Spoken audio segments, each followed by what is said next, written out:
The general said it was impossible.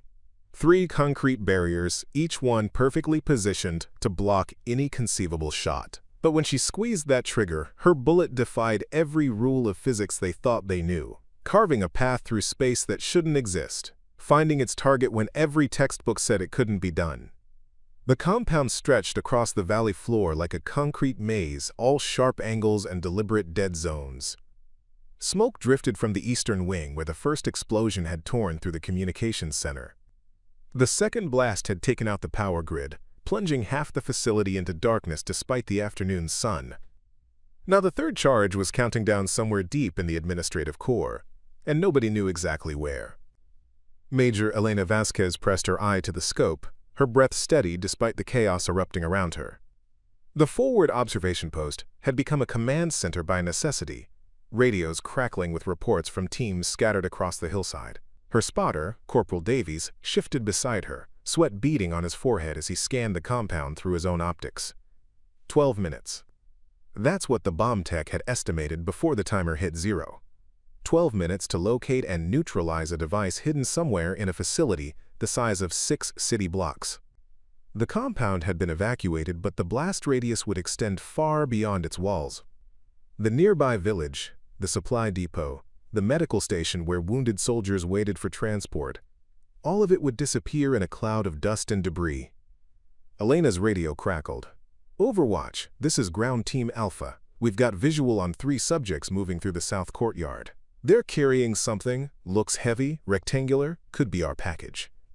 She adjusted her scope, tracking the movement. 3 figures in civilian clothes, heads covered, moving with purpose between the concrete barriers that divided the compound's southern section. They stayed low, used cover well, clearly knew the facility's layout. The rectangular object they carried between them was wrapped in canvas, about the size and shape of a briefcase. It could be the bomb. It could be anything. The compound's design made a direct shot impossible. Whoever had planned this facility had understood the value of overlapping fields of fire, interlocking kill zones, and strategic blind spots. The barriers weren't just decorative. They were positioned to deny any single point of observation a clear line of sight across multiple sections. What looked like poor urban planning was actually tactical genius. "Range to targets?" Elena asked, her voice steady. Davies worked his calculator, cross-referencing landmarks. 1,100 meters to the nearest barrier. Targets are moving behind it, roughly 1,200 out. But there's no angle, Major. Those barriers are positioned to... I see them. Elena's finger traced along the edge of her scope's housing, a unconscious habit when she was calculating. The 3 figures had paused near a loading dock, the canvas-wrapped package set down between them. One was gesturing toward the main building, another checking his watch. They weren't hurried, they weren't panicked, they moved like people executing a plan. A new voice broke through the radio static. "All teams, be advised. We've located the primary device. It's in the basement level, northwest corner. Bomb disposal is moving to intercept, but we're looking at a complex trigger mechanism. Multiple failsafes, if these guys have a remote detonator." The transmission cut to white noise, then returned with a different voice, higher pitched, urgent. "Ground Team Alpha, we just lost contact with bomb disposal. Repeat, we've lost contact with the disposal team. Last known position was stairwell 7, basement access." Elena watched the 3 figures through her scope. They'd picked up their package again and were moving toward a side entrance. If they got inside, if they had a backup detonator, if the primary device was more sophisticated than anyone had guessed. Too many variables, too many ways for this to go wrong. Davies lowered his optics and looked at her. "Major, even if we had a clear shot, we can't risk it. If that package is a detonator and we spook them." "They detonate early," Elena finished. "Everyone dies 12 minutes sooner." She kept her eye pressed to the scope, watching the figures navigate between concrete barriers. "But if we do nothing and they get inside, they control the timing. They choose when and where. That's not acceptable either." The facility had been built during the height of the Cold War, when paranoia and concrete were equally abundant. Every sightline was broken by walls, barriers, or structural supports. The architects had created a maze where no single sniper position could dominate multiple approaches. It was brilliant defensive design and absolutely maddening tactical reality. Elena's radio buzzed again. "Overwatch, this is Command. What's your status on the South Courtyard targets?" She keyed the mic. 3 subjects, 1 package, moving toward building entry. No clear shot due to barrier positioning. A pause. Then a voice she recognized. General Morrison, the base commander, a man who'd earned his stars in places where clean solutions didn't exist. "Major Vasquez, I need those subjects stopped, whatever it takes." "Sir, the barriers make a direct engagement impossible. There's no angle that doesn't put the shot into concrete." Another pause, longer this time.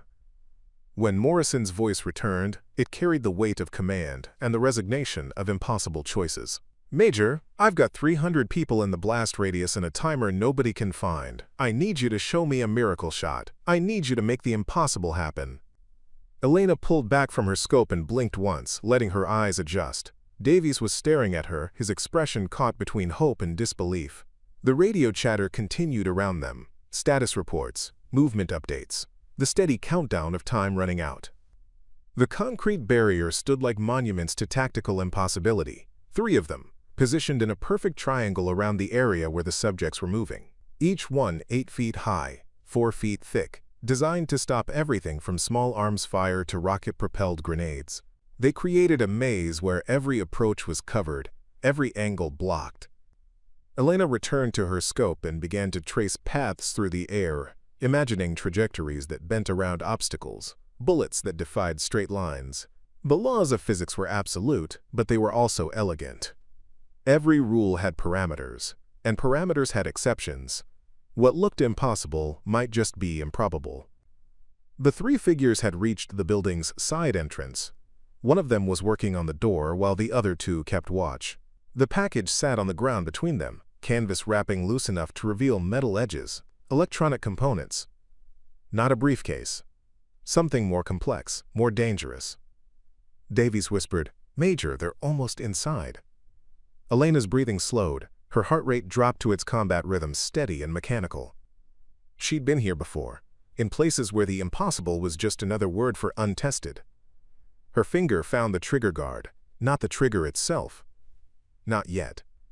The general's words echoed in her mind. "Show me a miracle shot. Make the impossible happen."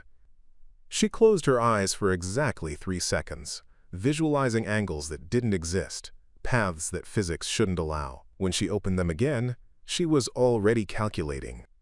Elena's fingers moved to her range card, a weathered piece of paper tucked into the side pocket of her scope mount. While Davies fidgeted with his radio and command demanded updates every 30 seconds, she worked with methodical precision. Her pencil traced measurements across the grid, calculating not just distance and elevation but something more complex. Preparing and narrating this type of story took us long efforts and hard work. So if you are enjoying the story, please consider subscribing to our channel. She wasn't thinking about direct shots. Direct shots were for textbooks and training ranges, places where targets sat obligingly in open spaces and physics behaved predictably. This situation demanded something different, something that lived in the margins between possible and impossible. Her left hand found the small notebook she kept clipped to her vest. Inside, pages of handwritten data covered every conceivable shooting scenario she'd encountered over 12 years of service. Wind patterns at different altitudes, ricochet angles off various materials, bullet behavior in extreme conditions. Most soldiers relied on ballistic computers and digital rangefinders. Elena preferred pencil marks and personal experience. Davies was talking into his radio, voice rising with each transmission. "Command, we need alternate positioning. The current Overwatch has no viable shooting solutions. Request permission to move to Hill 247, better angle on the courtyard." Elena didn't look up from her calculations. Moving would take 8 minutes minimum, assuming they could find a clear route through the terrain without being spotted. The bomb's timer wouldn't wait for better positioning. She pulled a small mirror from her kit, angling it to catch sunlight. The reflected beam danced across the concrete barriers below, measuring shadows, studying how light bent around their edges. Other snipers used laser rangefinders. Elena had learned that light behaved the same way bullets did. It followed predictable paths until something forced it to change direction. The 3 subjects had gotten the door open. 2 of them disappeared inside while the third remained with the package, now unwrapped enough to reveal a complex electronic device with multiple antennas. Remote detonator, just as everyone had feared. If he triggered it now, the basement bomb would explode immediately, regardless of whatever timer the disposal team had been trying to defeat. Elena's radio crackled with increasing urgency. Different voices, different call signs, all saying the same thing in different ways. Time was running out. Options were disappearing. Somebody needed to do something. She reached into her ammunition pouch and selected 3 rounds, examining each one under a small magnifying glass she kept attached to a retractable cord. Most people thought bullets were identical, mass-manufactured products that performed the same way every time. Elena knew better.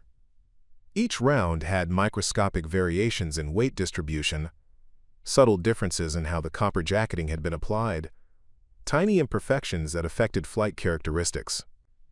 The first round felt slightly nose-heavy, good for shorter ranges where you needed the bullet to bite into the target quickly. The second balanced perfectly, ideal for precision work at moderate distances. The third had a fractional weight shift toward the rear, creating a bullet that would maintain stability over longer flights but required more precise trajectory calculations. She selected the third round and chambered it, then returned the other 2 to specific positions in her ammo pouch. Each slot in the pouch held bullets sorted by performance characteristics invisible to anyone else. Davies was staring at her now, his own radio conversation forgotten. "Major, what are you doing?" Elena didn't answer immediately. She was studying the compound through a small pair of binoculars, not looking at the targets but at the barriers themselves. Concrete wasn't uniform. The mixing process, the curing conditions, the age of the structure, all of it affected how bullets interacted with the surface. These barriers were old, built during an era when contractors cut corners and inspectors looked the other way. She could see stress fractures near the base of the middle barrier, places where water had frozen and expanded over multiple winters. The concrete there would be softer, more prone to chipping than solid deflection. Her weather instrument came out next, a compact device that measured wind speed, humidity, and barometric pressure. Davies watched her take readings at multiple heights, holding the instrument above her head, then at ground level, then at various points in between. "Wind shear," she said quietly, the first words she'd spoken in several minutes. "Different air currents at different altitudes. Creates vertical drift patterns most people don't account for." She was thinking about angles that didn't exist yet, paths that would have to be created rather than discovered. The barriers formed a triangle, but triangles had geometric properties. Lines that appeared blocked from one perspective might be accessible from another, if you could convince a bullet to change its mind about where it wanted to go. Elena opened her notebook to a page marked with small pieces of tape, ricochet calculations organized by surface material and impact angle. Concrete behaved differently than steel, which behaved differently than packed earth. But within each material category, there were subcategories based on age, composition, surface texture, and environmental factors. She'd spent years collecting this data, one shot at a time, usually in situations where the difference between success and failure was measured in lives saved or lost. Every ricochet she'd observed, every deflection she'd witnessed, every time a bullet had surprised her by doing something unexpected, all of it went into the notebook. The calculations required trigonometry that most people would need a computer to solve, but Elena worked them out longhand with a pencil stub worn down to barely an inch. Angle of incidence, angle of reflection, velocity retention after impact, trajectory deviation based on bullet construction. Numbers that had to be perfect because there wouldn't be a second chance. Davies was back on his radio, arguing with command about evacuation procedures and fallback positions. Elena could hear the desperation creeping into the voices around her. The bomb disposal team was still missing. The subjects inside the building were moving toward their objective.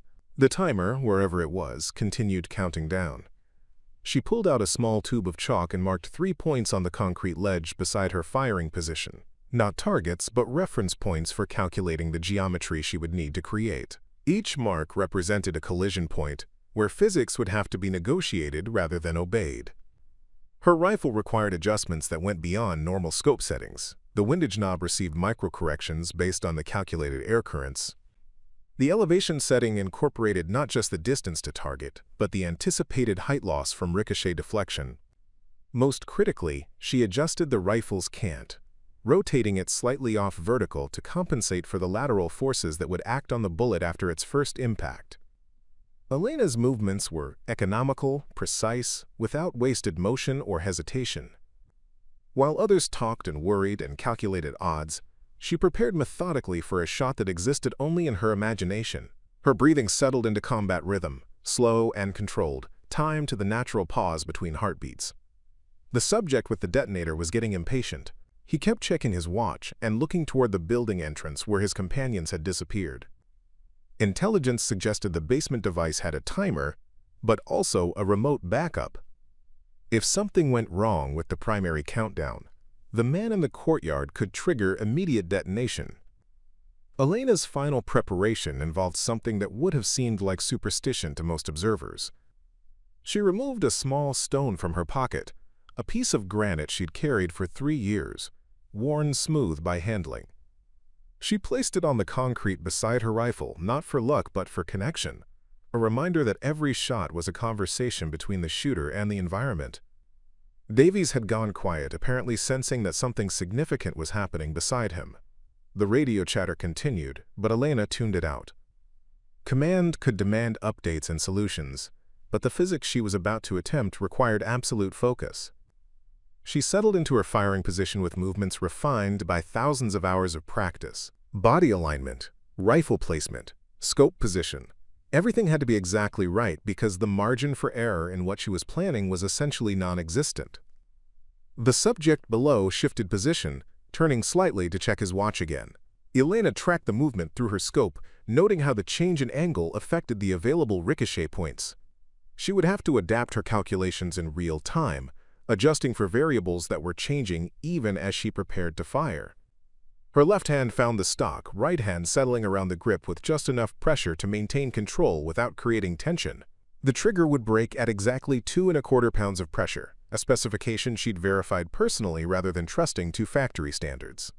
Elena's world narrowed to the view through her scope, the feel of the rifle against her shoulder, and the complex geometry of an impossible shot that would have to become possible in the next few seconds. Davies lowered his binoculars and stared at Elena with the expression of someone watching a fellow soldier prepare to walk off a cliff. "Major, you're not seriously considering what I think you're considering." Elena made another mark in her notebook, a precise angle calculation written in her characteristic small handwriting. She didn't look up from her work. "The ricochet trajectory you're plotting," Davies continued, his voice dropping to an urgent whisper, "it's theoretical at best. You're talking about banking a shot off 3 separate surfaces in sequence, with each impact changing the bullet's velocity and trajectory. The accumulated error margin would be massive." The radio crackled with a new voice, Staff Sergeant Martinez from the Eastern Observation Post. "Overwatch, this is Eagle 2. We've been monitoring your position. Are you actually planning to attempt a multi-surface ricochet shot? Because the ballistics on that are..." "Impossible," Davies finished. "The ballistics are impossible. Each ricochet reduces velocity by 15 to 20%, changes the bullet's spin stabilization, introduces yaw that compounds with each subsequent impact. You're not just fighting physics, Major. You're asking physics to rewrite itself." Elena continued her calculations, but her radio was open, and other voices began joining the conversation. The base had multiple sniper teams, each with their own spotters, and word was spreading quickly about what the Overwatch position was considering. "This is Ghost 3, came a voice from the northern ridge. "I've got partial angle on the courtyard. Not clean, but I could attempt a deflection shot off the eastern barrier. Single ricochet, much higher probability of success." Davies grabbed his radio. "Ghost 3, what's your confidence level on that shot?" "Maybe 30%, came the honest reply. "But that's still better odds than whatever mathematical miracle our Overwatch is trying to engineer." Elena finally spoke, her voice calm and measured. "Ghost 3, your angle puts the ricochet directly toward the building's main entrance. Miss by 6 inches in any direction, and your bullet goes through glass into an occupied structure." Silence followed this assessment. Everyone knew the building wasn't empty. The 2 subjects who had gone inside were still in there, along with an unknown number of hostages or additional personnel. Colonel Hayes, the tactical operations commander, broke into the channel. All sniper positions, this is TOC, we're running out of time and options. I need realistic solutions, not wishful thinking. Overwatch, what exactly are you proposing? Elena keyed her radio while continuing to study the barriers through her scope. Sir, I'm calculating a 3-surface ricochet sequence that would allow indirect engagement of the target while avoiding collateral damage to the building structure. The silence that followed lasted nearly 10 seconds. When Hayes responded, his voice carried the weight of 20 years of military experience. Major Vasquez, I've seen your files. I know your capabilities. But what you're describing isn't marksmanship. It's magic. Davies nodded emphatically, as if the colonel had just validated everything he'd been thinking. Sir, the physics alone make it impossible. Even if the major could calculate the perfect angles, and I'm not saying she can, but even if she could, the variables are too numerous to control. Concrete composition, bullet deformation from multiple impacts, atmospheric conditions affecting each segment of flight differently. Another voice joined the debate, Captain Rodriguez from the command post. I've run preliminary calculations through our ballistic computer. The probability of success on a 3-ricochet sequence at that range is less than 2%. We're literally talking about luck, not skill. Elena made one final notation in her book and closed it quietly. She looked at Davies for the first time since beginning her calculations. What's the probability of success if we do nothing? Davies opened his mouth to respond, then closed it again. The answer was 0, and everyone knew it. The radio buzzed with General Morrison's voice, cutting through the technical debate with command authority. Major Vasquez, I need a straight answer. Can you make this shot or not? Elena pressed her eye to her scope again, studying the 3 concrete barriers that formed an impenetrable triangle around her target. Sir, conventional ballistics says no, but conventional ballistics assumes bullets travel in straight lines from point A to point B. And you're suggesting they don't? Morrison's voice carried skepticism mixed with desperate hope. I'm suggesting that straight lines are just the shortest path between 2 points, not the only path. Davies threw his hands up in frustration. Major, with respect, you're talking about violations of fundamental physics. Bullets don't curve around obstacles because we will them to. They follow predictable trajectories based on velocity, gravity, and atmospheric resistance. Actually, Elena said, adjusting her scope's focus, bullets follow the path of least resistance within the constraints of their environment. Change the environment, and you change the path. Staff Sergeant Kim, monitoring from the communications center, broke in with technical data. Overwatch. I've been running numbers on bullet behavior after concrete impact. Even with perfect angle calculations, you're looking at significant deformation of the projectile. After the first ricochet, you're no longer shooting a precision round. You're shooting a piece of damaged metal with unpredictable flight characteristics. Elena had anticipated this objection. Sergeant, bullet deformation is predictable if you understand the forces involved. Copper jacketing responds to concrete impact in specific ways.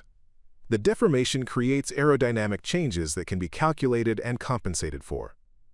Can be calculated by who? Davies demanded. Show me the manual that covers triple ricochet ballistics. Show me the training course that teaches this technique. Show me one documented example of someone successfully making a shot like this under combat conditions. Elena didn't answer immediately. The truth was that such documentation didn't exist, not in official form. What she was planning existed in the margins of ballistic science, in the spaces between established doctrine and theoretical possibility. Captain Williams from the Western Observation Post offered a different perspective. Overwatch. Even if your calculations are perfect, you're assuming the concrete barriers will react consistently. These structures are decades old, weathered, potentially compromised by freeze-thaw cycles. The surface you're planning to ricochet off might not behave as predicted. Which is why, Elena replied, I've been studying the barriers for the past 15 minutes. Concrete composition, age, environmental damage, stress fractures. The middle barrier has a section near its base where water damage has created a softer impact zone. That's where the first ricochet will occur.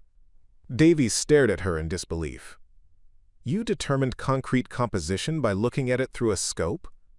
I determined concrete condition by observing weathering patterns, discoloration from mineral deposits, crack propagation, and surface erosion, all of which affect how bullets interact with the material.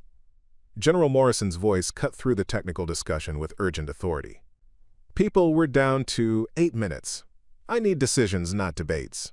Major Vasquez, bottom line, what are your odds? Elena made a final adjustment to her rifle's cant, rotating it precisely 2 degrees off vertical. Sir, if everything goes according to calculation, 90%. The radio exploded with objections and disbelief. Davies was shaking his head so vigorously his helmet shifted. Multiple voices talked over each other, citing ballistic principles, questioning Elena's assessment, demanding more conservative approaches. Colonel Hayes restored order with command voice.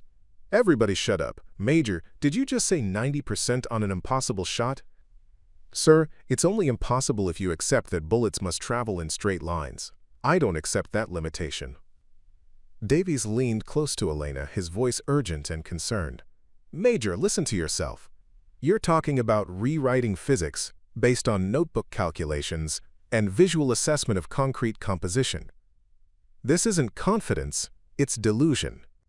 Elena pulled back from her scope and looked directly at Davies. Her expression was calm, focused, without a trace of doubt or bravado. Corporal, in Afghanistan, I once made a shot at 1,400 meters in a sandstorm by ricocheting off a disabled vehicle. The manual said it was impossible. The bullet disagreed. That was one ricochet, Davies protested. This is 3 consecutive impacts, each one introducing new variables, new opportunities for failure. Each one also creating new opportunities for correction, Elena replied. The beauty of multiple ricochets is that errors can be compensated for in subsequent impacts. The trajectory becomes self-correcting rather than self-destructive. Captain Rodriguez's voice crackled through the radio with desperate pragmatism. Major, I admire your confidence, but we're gambling with hundreds of lives. If you miss, if your bullet goes wide, if any of your calculations are wrong, that man triggers the detonator and everyone dies immediately. Elena chambered her carefully, selected round, and settled into her final firing position. Captain, if I don't try, everyone dies in 7 minutes anyway. The only difference is certainty versus hope. General Morrison's voice carried the weight of final command decision. Major Vasquez, you have my authorization to attempt the shot. Everyone else, clear the channel and prepare for immediate response to whatever happens next. Davies made one last attempt at reason. Major, please, there has to be another way. Ghost 3's deflection shot, repositioning to a better angle, calling in artillery support, anything other than attempting the impossible. Elena closed her eyes for exactly 3 seconds, then opened them and pressed her cheek against the rifle stock. Corporal, impossible is just another word for untested. Elena learned to see bullets as conversations with the environment before she understood that such thinking wasn't normal. Her instructor at Fort Benning had been Master Sergeant Torres, a man whose left eye had been damaged by shrapnel in Fallujah, and who compensated by developing an almost supernatural understanding of ricochet mechanics. Torres never called it ricochet shooting. He called it environmental marksmanship, the art of using terrain and obstacles as partners rather than barriers. While other instructors taught students to find clear sightlines and unobstructed fields of fire, Torres taught Elena to see blocked shots as puzzles waiting to be solved. The first lesson had come during her 3rd week of advanced marksmanship training. Torres had positioned targets behind concrete barriers, then handed her a rifle and told her to hit them. When Elena protested that the shots were impossible, Torres smiled with the patient expression of someone who'd heard that word too many times. Private Vasquez, he'd said, physics doesn't care about your opinion of what's possible. Physics only cares about what is. Your job is to figure out what is. He'd shown her how concrete absorbed and redirected energy, how bullet composition affected post-impact behavior, how angles of incidence could be calculated and predicted. Most importantly, he taught her that bullets were not magic projectiles that flew in perfect straight lines. They were pieces of metal subject to every force acting upon them, including forces that could be created and controlled. Elena's notebook had started during those early lessons. Torres required his students to document every shot, not just the successful ones, but especially the failures. Each miss was a data point, evidence of what didn't work that could be used to determine what might.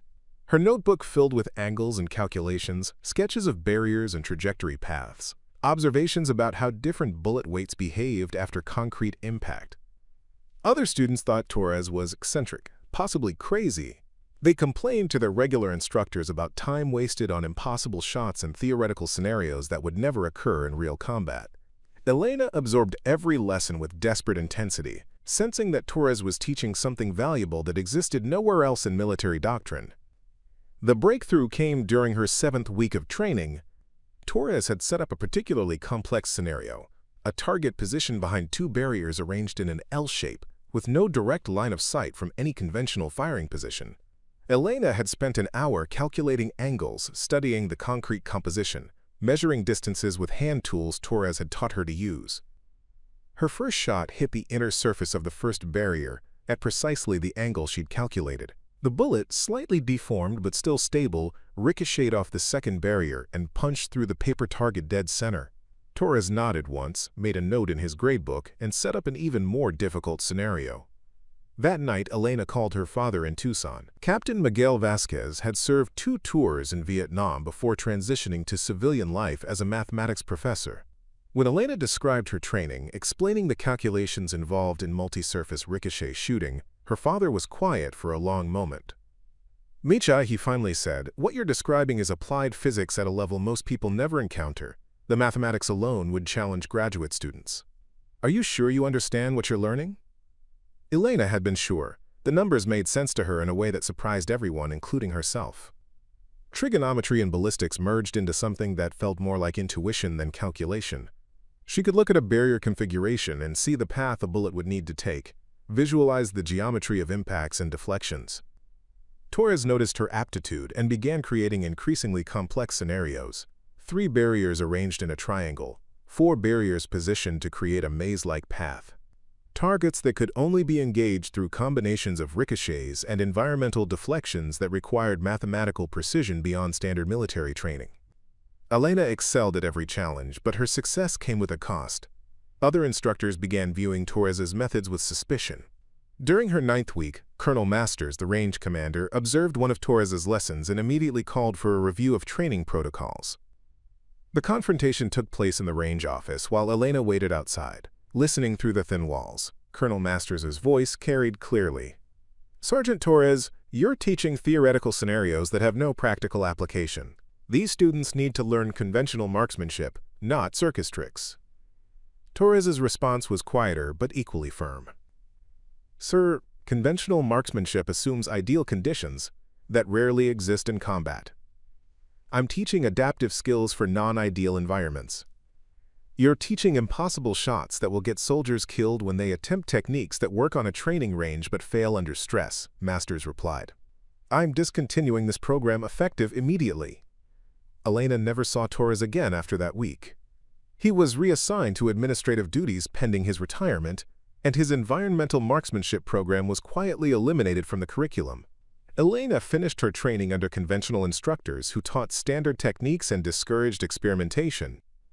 Her final qualification scores were excellent, but unremarkable. Her official record showed competency in all required areas without any mention of the specialized training that had defined her experience. Torres's influence lived only in Elena's notebook, and in the way she continued to see shooting problems as 3-dimensional puzzles. Her first deployment to Iraq reinforced the gap between training doctrine and battlefield reality. Elena found herself in situations where conventional marksmanship was inadequate. Targets behind cover, sight lines blocked by rubble, engagement ranges that varied wildly based on urban terrain. She began applying Torres's lessons in actual combat, using environmental features to create shooting solutions that officially didn't exist. Staff Sergeant Bradley, her first team leader, noticed Elena's unconventional approaches during a firefight in Ramadi. Insurgents had positioned themselves behind concrete barriers that blocked a direct fire from Elena's position. While other soldiers called for repositioning or air support, Elena calculated angles and put rounds exactly where they needed to go through a series of ricochets off building walls. After the engagement, Bradley pulled Elena aside with a mixture of admiration and concern. "Vasquez, what you just did, bouncing bullets off walls to hit targets around corners, that's not in any manual I've read." Elena showed him her notebook, explaining Torres's teachings and the mathematical principles behind environmental marksmanship. Bradley studied her calculations with the expression of someone discovering a new language. "This is incredible work," he admitted, "but it's also dangerous. If word gets back to command that you're using non-standard techniques, especially ones that aren't officially recognized, you could face disciplinary action. Elena understood the warning. Military culture valued conformity and proven methods over innovation and experimentation. Soldiers who deviated from established procedures, even successfully, often found themselves subjected to scrutiny and criticism from commanders who prioritized protocol over results. She began using her skills more discreetly, applying Torres's lessons only when conventional approaches failed and documenting her methods in personal notes rather than official reports. Her efficiency ratings remained high, but her techniques remained invisible to the promotion boards and evaluation committees that determined career advancement. During her second deployment to Afghanistan, Elena encountered terrain that made Torres's training invaluable. Mountain warfare presented constant challenges with blocked sightlines, extreme ranges, and environmental conditions that rendered standard marksmanship inadequate. Elena developed new techniques for high-altitude ricochet shooting, learning how thin air affected bullet behavior after concrete impact. Preparing and narrating this type of story took us long efforts and hard work, so if you are enjoying the story, please consider subscribing to our channel. Lieutenant Colonel Harrison, her battalion commander, observed Elena's work during a complex operation in the Hindu Kush Mountains. Insurgents had established positions behind natural rock formations that created perfect defensive positions. Elena spent 2 hours calculating angles and studying stone composition before engaging targets through a series of ricochets that utilized the mountain terrain itself. Harrison requested a private meeting with Elena after the operation. His office was sparse, decorated only with maps and tactical manuals that reflected a career spent in conventional military thinking. "Specialist Vasquez," he began, "I've reviewed your service record and your performance reports. Everything indicates exceptional competency within standard parameters. But what I observed today suggests capabilities that extend far beyond standard training." Elena waited, uncertain whether she was receiving commendation or criticism. Harrison continued, "Your techniques are effective, but they're also completely outside established doctrine. That creates a problem for me as your commander. I can't officially endorse methods that don't exist in our training manuals, but I can't ignore results that save lives and accomplish mission objectives." The solution Harrison proposed was characteristic of military compromise. Elena would continue her specialized work, but without official recognition or documentation. Her techniques would remain classified as field adaptations rather than formal methods. She would train other soldiers informally, sharing knowledge without creating paper trails that might attract unwanted attention from higher command levels. Elena accepted the arrangement, understanding that her skills would remain perpetually unofficial. Torres's legacy lived in her notebook, and in the soldiers she quietly trained, but it would never appear in doctrine manuals or promotion reviews. She was developing expertise that the military needed but couldn't officially acknowledge. Years of deployments followed, each one providing new opportunities to refine her understanding of environmental marksmanship. Elena's notebook expanded with data from different climates, terrain types, and combat situations. She learned how desert sand affected ricochet patterns, how jungle humidity changed bullet behavior, how urban rubble created deflection opportunities that could be calculated and exploited. Other soldiers began seeking her out for advice on impossible shots and blocked engagement problems. Elena shared her knowledge carefully, teaching individuals rather than groups, emphasizing safety and precision over dramatic results. She never advertised her capabilities, but word spread through unofficial channels about the quiet specialist who could hit targets that shouldn't be hittable. Now, lying behind her rifle on a ridge overlooking an impossible tactical situation, Elena felt the weight of Torres's legacy and her own years of accumulated experience. The 3 concrete barriers below represented exactly the kind of challenge Torres had prepared her for, a puzzle that conventional thinking would label impossible, but that physics and mathematics suggested might be solvable. Davies was still protesting beside her, his voice urgent with concern and disbelief. The radio crackled with updates from command and observations from other positions. Time continued its relentless countdown toward detonation. Elena pressed her cheek against the rifle stock and began the mental process Torres had taught her years ago, seeing the shot not as it appeared but as it could become, understanding the environment not as obstacle but as partner, trusting mathematics and physics over doubt and convention. Elena's approach to the impossible shot began with something that would have seemed mundane to most observers. She removed a small metal ruler from her kit and began measuring shadows cast by rocks and equipment around her position. While Davies continued monitoring radio traffic and command demanded updates every 90 seconds, Elena worked with the patience of someone solving a complex equation where every variable mattered. The shadows told her exactly how the sun was angling across the compound at this moment, information that would affect how light, and therefore heat, was reflecting off the concrete barriers. Hot surfaces created convection currents that could deflect bullets by fractions of inches, deviations that would compound catastrophically across multiple ricochets. Her next tool was a piece of string weighted with a small fishing sinker, an item that wasn't standard military equipment but which Elena had carried for 8 years. She held it at arm's length, letting it hang perfectly vertical, then observed how it moved in the ambient air currents. Most shooters checked wind speed and direction at their firing position and assumed those conditions remained constant across the bullet's entire flight path. Elena knew better. Wind patterns changed with terrain, altitude, and obstacles. The air currents around the 3 concrete barriers would be different from the wind at her position, affected by how the structures channeled and redirected atmospheric flow. Her weighted string revealed micro-movements invisible to electronic wind meters, subtle air patterns that would influence each segment of her bullet's complex journey. She opened her notebook to a section marked with red tape, ricochet velocity calculations organized by bullet weight, construction, and impact surface. The mathematics involved went far beyond standard ballistic tables. Each ricochet would reduce her bullet's velocity by a calculable percentage based on the angle of impact, the hardness of the striking surface, and the degree of deformation the projectile sustained. Elena's handwritten charts accounted for variables that didn't exist in military training manuals. How copper jacketing behaved differently than lead core after concrete impact. How bullet yaw, the wobbling motion that occurred after surface strikes, could be predicted and compensated for through precise scope adjustments. How the acoustic signature of ricochets could be used to verify accuracy of impact calculations. Davies watched her work with growing amazement and concern. "Major, you're treating this like a laboratory experiment. We have 6 minutes left." Elena didn't look up from her calculations. "Corporal, rushing guarantees failure. Physics doesn't care about our timeline." Her pencil moved across the notebook pages in practice strokes, creating diagrams that resembled engineering blueprints more than military field notes. Each barrier was drawn to scale, with measurements of height, width, estimated thickness, and observed surface conditions. Lines traced potential bullet paths, with angles marked in degrees and minutes of arc. The first ricochet would occur off the middle barrier, utilizing the water-damaged section Elena had identified earlier.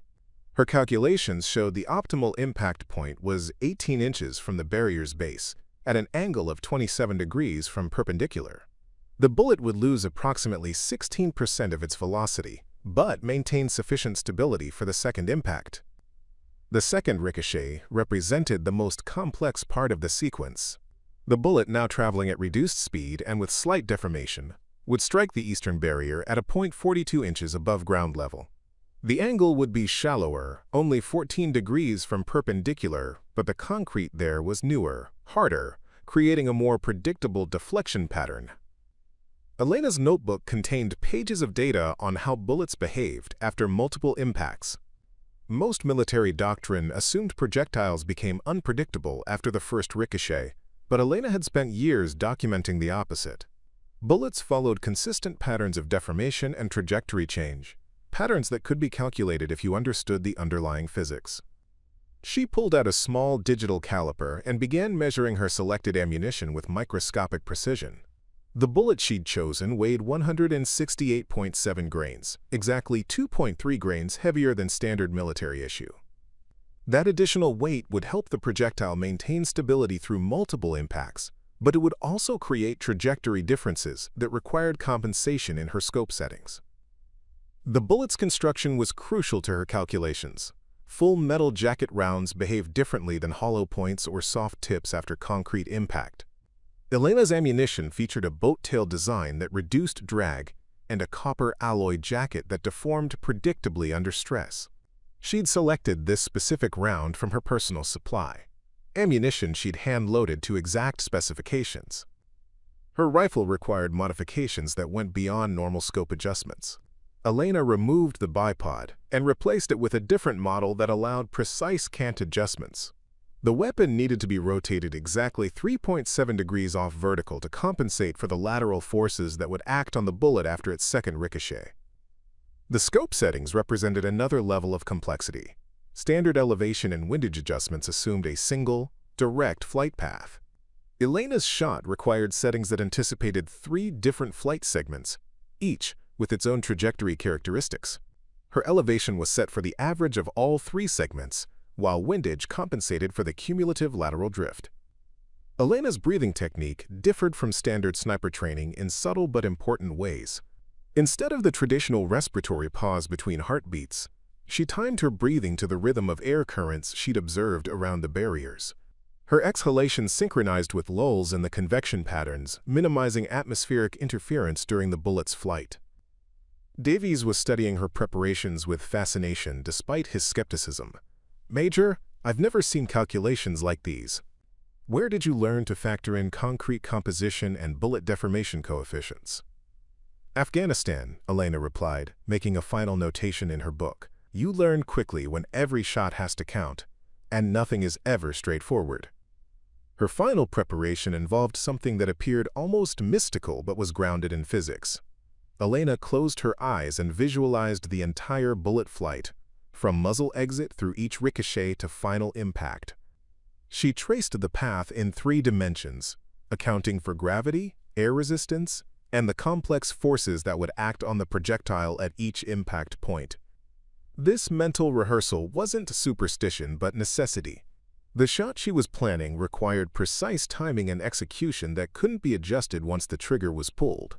Unlike conventional shots where small errors could be corrected with follow-up rounds, Elena would have exactly 1 opportunity to prove her calculations correct. She opened her eyes and made microscopic adjustments to her rifle position, moving the weapon perhaps 2 inches to the left and rotating it an additional ½ degree. These changes appeared insignificant, but represented the difference between success and catastrophic failure. Elena's left hand found the stock with exactly the right pressure, firm enough to maintain control, light enough to avoid introducing muscle tension that could affect accuracy. Her right hand settled around the grip, with fingers positioned according to measurements she'd made of her own hand geometry years earlier. The trigger pull would require exactly 2.31 pounds of pressure, applied in a smooth, straight-back motion that took 0.7 seconds to complete. Elena had practiced this trigger press thousands of times, until it became as natural as breathing. The timing was crucial. Too fast, and she'd introduce lateral movement. Too slow, and her natural body tremors would affect accuracy. Her cheek weld against the stock was positioned to provide perfect scope alignment while maintaining comfort through the extended aiming process the shot would require. Elena's head position created a natural sight picture that didn't strain her neck or require conscious adjustment to maintain. The rifle had become an extension of her body through years of practice and familiarity. She knew exactly how it would recoil, how the bipod would react to the muzzle blast, how long the barrel would vibrate after firing. This intimate knowledge of her weapon's behavior was essential for the shot she was attempting. Elena's final check involved verifying that every element of her firing position was perfectly aligned. Body angle, rifle cant, scope settings, breathing rhythm, trigger finger placement. Each component had to be precisely correct because there would be no opportunity for adjustment or correction.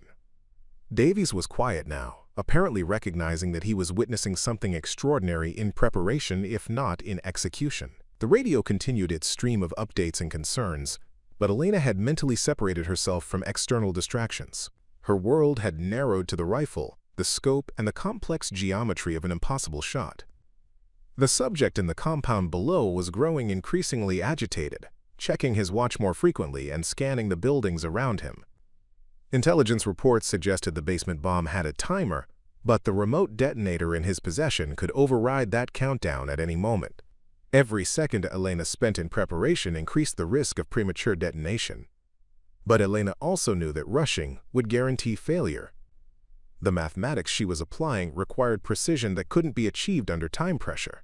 Her years of experience had taught her to work methodically, even in crisis situations. trusting that careful preparation was the only path to success in seemingly impossible circumstances.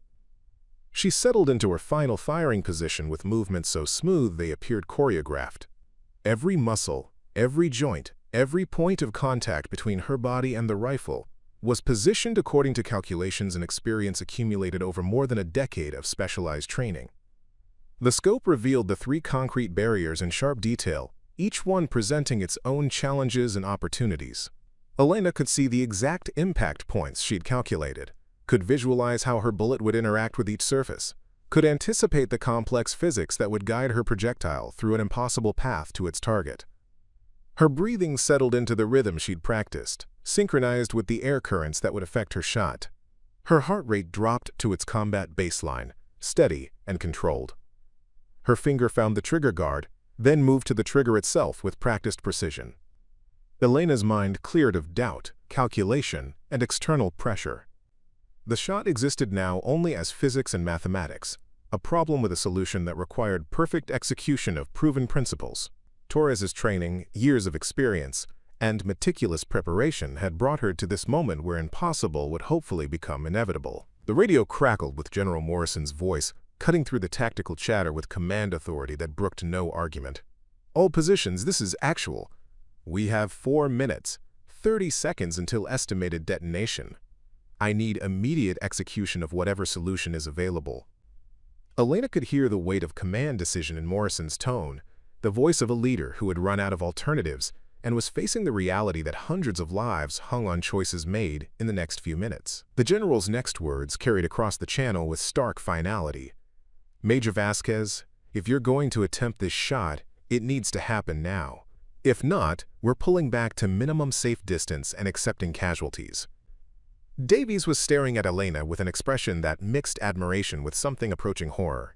"Major, the general is giving you permission to try the impossible. But permission doesn't change physics. Those barriers are still there, the angles are still wrong, the mathematics are still—" "The mathematics are sound," Elena interrupted quietly, her eye pressed to the scope.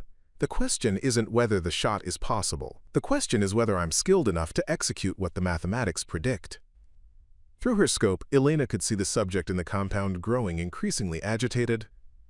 He was no longer checking his watch periodically, but staring at it constantly, his body language suggesting someone approaching a critical decision point. The remote detonator in his hands had become his primary focus, fingers moving over its surface in what appeared to be final preparation sequences. Captain Rodriguez's voice broke through the channel with desperate urgency. "Overwatch, we just lost contact with the search teams in the basement. Last transmission indicated they were close to locating the primary device, but something went wrong. We have to assume the worst, that our people down there are compromised, and the timer is still running." Elena made a microscopic adjustment to her scope's parallax setting, compensating for the exact distance to her first ricochet point. The precision required was beyond normal military standards, measured in fractions of minutes of arc that most snipers would consider irrelevant. But Elena's shot would traverse multiple flight segments, each one magnifying small errors into large deviations. Davies leaned closer, his voice dropping to an urgent whisper. "Major, I've been thinking about your calculations. Even if the ricochets work exactly as predicted, even if the bullet maintains perfect trajectory through 3 impacts, there's still the human factor. The target isn't stationary. He's moving, checking his watch, shifting position. How do you account for that?" Elena's response revealed another layer of complexity in her planning. Target movement is predictable if you understand behavioral patterns. He's checking his watch every 47 seconds, average. Each check lasts approximately 3 seconds, during which his position remains stable. The optimal firing window occurs during the second of each watch check, when his body position is most consistent. The level of detail in Elena's observation amazed Davies, but it also emphasized the precarious nature of what she was attempting. "You're timing a 3 ricochet shot to a behavioral pattern measured in seconds. Major, the margin for error is essentially non-existent." Elena pulled back from her scope and looked directly at Davies for the first time since beginning her final preparations. Her expression was calm, focused, without any trace of doubt or bravado. "Corporal, margin for error is a luxury we don't have. This situation requires precision, not probability. The radio erupted with voices from multiple positions, each offering alternatives that Elena could hear reflected the growing desperation of their tactical situation. Ghost 3 was still advocating for his single ricochet attempt despite the collateral damage risks. Eagle 2 suggested calling in artillery support, even though the blast radius would eliminate the village they were trying to protect. Command Post was calculating evacuation timelines that everyone knew were mathematically impossible. General Morrison cut through the chatter with final authority. Enough. Major Vasquez, you have my direct order to attempt your shot. Everyone else, clear the channel and prepare for immediate response to whatever happens next. We're out of time and alternatives. Elena returned to her scope, but Davies caught her arm before she could settle into firing position. Major, wait, before you do this, I need to understand something. You've calculated angles, velocities, ricochet patterns, target movement, environmental factors, dozens of variables that all have to align perfectly. But what if one thing goes wrong? What if the concrete is harder than you estimated, or the bullet deforms differently, or the wind shifts during flight? What happens then? Elena's answer carried the quiet confidence of someone who had considered every possibility. Then I adapt. Each ricochet provides feedback about the conditions I'm working with. If the first impact isn't exactly as calculated, I have time to compensate during the remaining flight segments. Davies stared at her in disbelief. You're planning to make real-time corrections to a bullet in flight? Major, that's not humanly possible. Once you pull the trigger, the bullet follows physics. You can't change its path. I can't change its path, Elena agreed. But I can anticipate variations and prepare mental corrections for follow-up shots if necessary. The first round provides data. Subsequent rounds provide results. The concept of follow-up shots on a 3-ricochet sequence struck Davies as beyond ambitious. Major, you're talking about multiple attempts at an impossible shot. If the first round misses, if it ricochets unpredictably, the target will react. He'll move, take cover, possibly trigger the detonator immediately. Elena had considered this possibility as well, which is why the first shot has to be perfect. There won't be a second chance. She settled back into firing position with movements that appeared effortless but represented years of muscle memory and practice. Her body alignment created a perfect platform for the rifle, every point of contact optimized for stability and control. The position looked comfortable, but Elena knew she could maintain it for hours without fatigue if necessary. Through her scope, the compound appeared almost peaceful despite the crisis unfolding within it. The afternoon sun cast sharp shadows between the barriers, creating the light patterns Elena had incorporated into her calculations. The subject below continued his watch-checking ritual, unaware that his behavioral pattern had become part of someone else's tactical planning. Elena's breathing settled into the rhythm she'd practiced, each inhalation and exhalation timed to minimize movement during the critical moment of trigger pull. Her heart rate had dropped to its combat baseline, steady and controlled, providing the physiological stability her shot required. Davies made one final attempt at reason. Major, everyone on this net respects your skills. Your service record speaks for itself. But what you're attempting goes beyond skill into territory that's never been mapped. Even if you're the best sniper in the military, this shot exists outside human capability. Elena's response was barely above a whisper, her voice carrying absolute certainty. Corporal, human capability is defined by what humans have attempted, not what they're capable of attempting. Today we find out where that boundary actually lies. The radio crackled with updates from positions across the area of operations. 3 minutes, 40 seconds remaining. Search teams in the basement still not responding. Target in the compound showing increasing signs of agitation. Weather conditions stable but subject to change. All variables that Elena had factored into her calculations, but which could shift without warning. Elena made a final microscopic adjustment to her rifle's position, moving it perhaps an inch to account for a subtle change in the shadows cast by the barriers below. The movement was so small that Davies barely noticed it, but Elena knew that at the ranges and angles she was working with, such adjustments could mean the difference between success and catastrophic failure. Her left hand found its final position on the stock, fingers placed according to measurements she'd made of her own grip years earlier. The pressure was exactly right, firm enough to control the weapon during recoil, light enough to avoid introducing tension that could affect accuracy. Her right hand settled around the pistol grip with practiced precision. Elena's cheek welled against the stock created perfect scope alignment, while maintaining the comfort necessary for extended aiming. Her head position was natural, relaxed, sustainable for the duration of the shot sequence she was planning. The rifle had become an extension of her body, integrated into her physical structure through years of training and familiarity. The scope picture revealed every detail of the 3 barriers that would guide her bullet's impossible journey. Elena could see the exact impact points she'd calculated, could visualize the physics that would occur at each ricochet, could anticipate the complex trajectory that would carry her projectile to its target through a path that conventional wisdom deemed impossible. Her finger moved from the trigger guard to the trigger itself, finding the precise position that would allow smooth, straight-back pressure without lateral deviation. The trigger would break at exactly 2.31 pounds of force, applied over approximately 0.7 seconds in a motion Elena had practiced thousands of times until it became as natural as breathing. Elena's world had narrowed to the scope picture, the feel of the rifle against her shoulder, and the mathematical certainty of physics properly applied. External voices, time pressure, and the weight of hundreds of lives depending on her success. All of it faded into background noise that couldn't penetrate the focused calm of her final preparation. The target below checked his watch again, following the behavioral pattern Elena had observed and timed. 47 seconds since the last check, position stable for the critical 3-second window, body alignment exactly as her calculations predicted. Everything was converging toward the moment when impossible would have to become inevitable. Elena's breathing reached its natural pause, the still point between exhalation and inhalation where her body achieved perfect stability. Her finger began its slow, steady press against the trigger, applying pressure with mechanical precision while her mind traced the complex path her bullet would follow through 3 impossible ricochets to reach its target. The moment had arrived when mathematics, physics, and human skill would either combine to achieve the impossible or fail in spectacular fashion. Elena had done everything preparation could accomplish.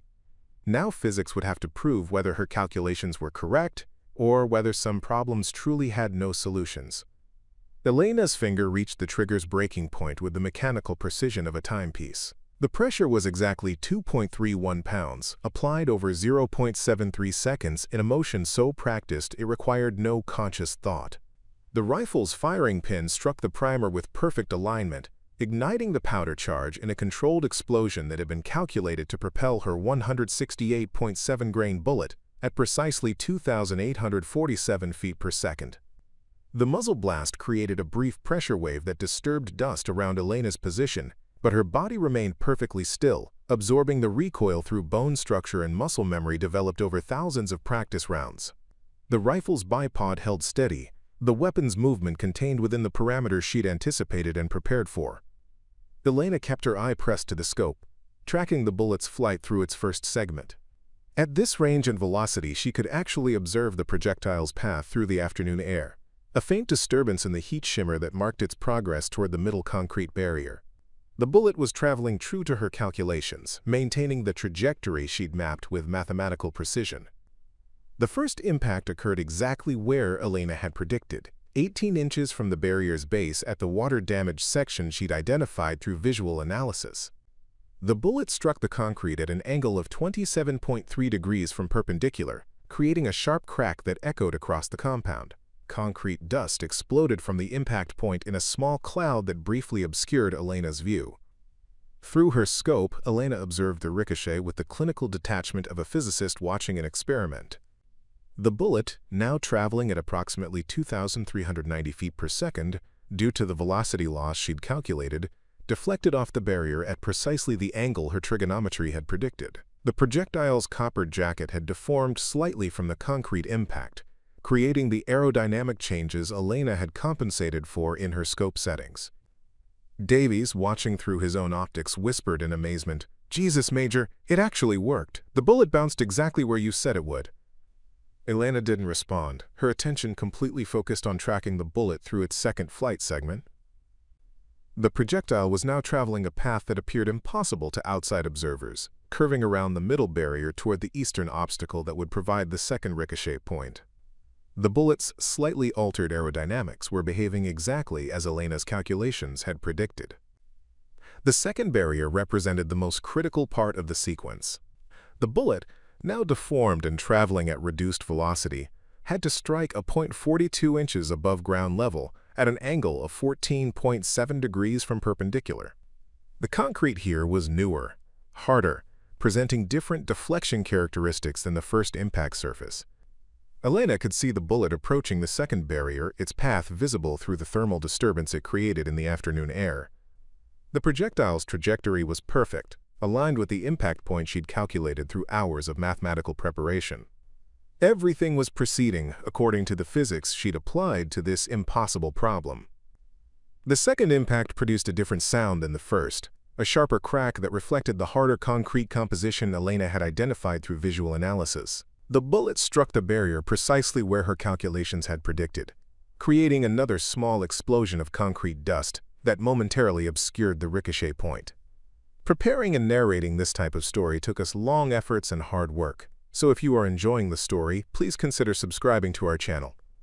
But Elena could track the bullet's new trajectory through the scope, watching as physics redirected her projectile toward the third and final barrier. The bullet was now traveling at approximately 1,980 feet per second, having lost additional velocity from the second impact while maintaining sufficient stability for the final ricochet. Davies was narrating the impossible sequence with quiet amazement. "Second ricochet confirmed, Major. The bullet's still following your calculated path. I can't believe what I'm seeing." Elena made a microscopic adjustment to her scope's tracking, following the bullet through its third flight segment. The projectile was now approaching the western barrier, the final obstacle in the sequence that would redirect it toward the actual target. This ricochet required the most precise angle of all, as any deviation would send the bullet wide of its intended mark. The third barrier was the oldest of the three, its concrete composition affected by decades of weather and structural settling. Elena had calculated that the bullet would need to strike a point 36 inches above ground level at an angle of only 8.2 degrees from perpendicular, the shallowest ricochet in the sequence.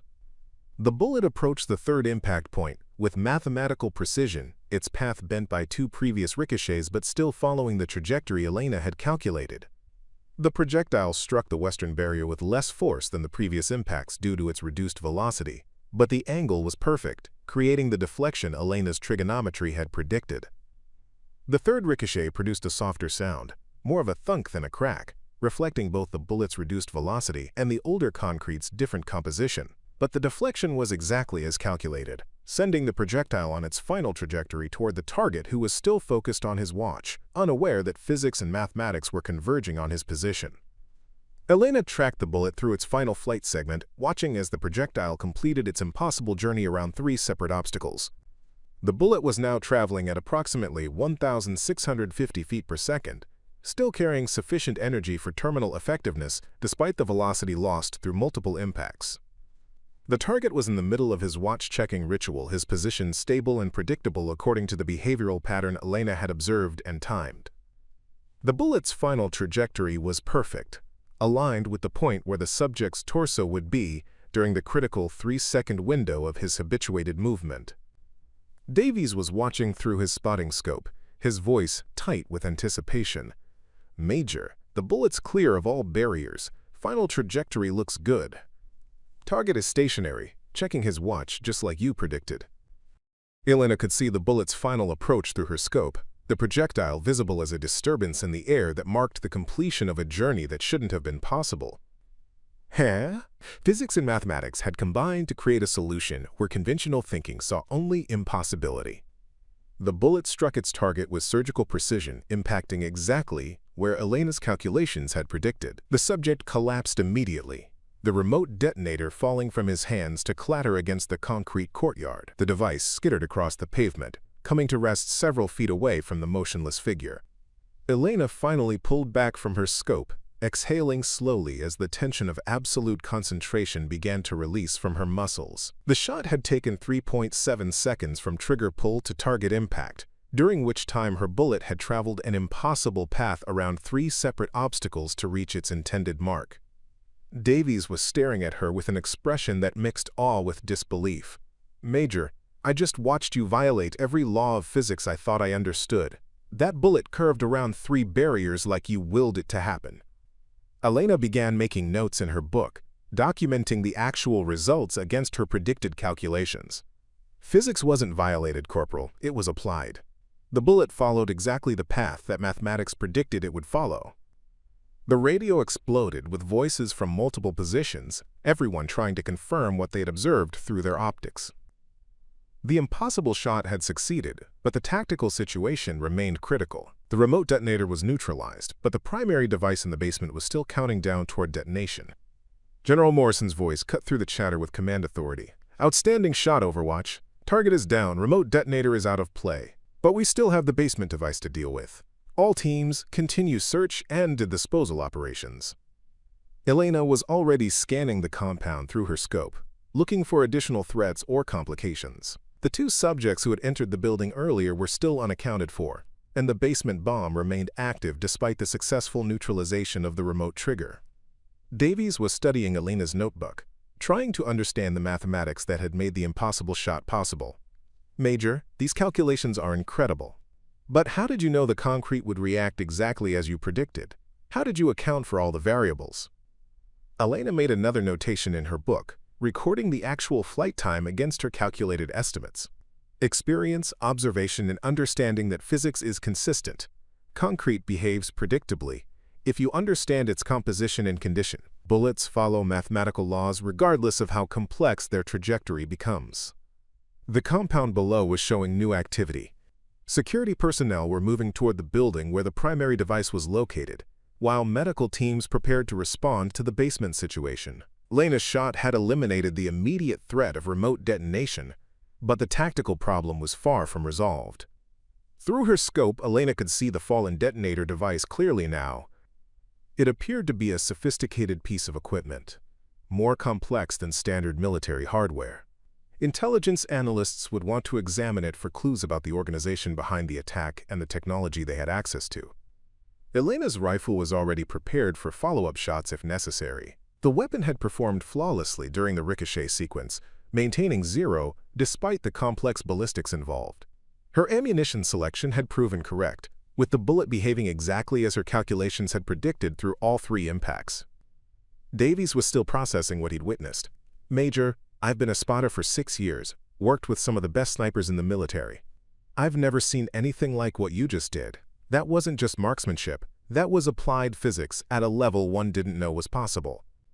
Elena continued her post-shot documentation, recording environmental conditions, target behavior, and equipment performance. "It was problem-solving, Corporal. The barriers weren't obstacles, they were tools that could be used to redirect a bullet along a calculated path." The radio brought updates from the basement search teams. They had located the primary device and were working to disarm it, but the mechanism was complex, and time was still critical.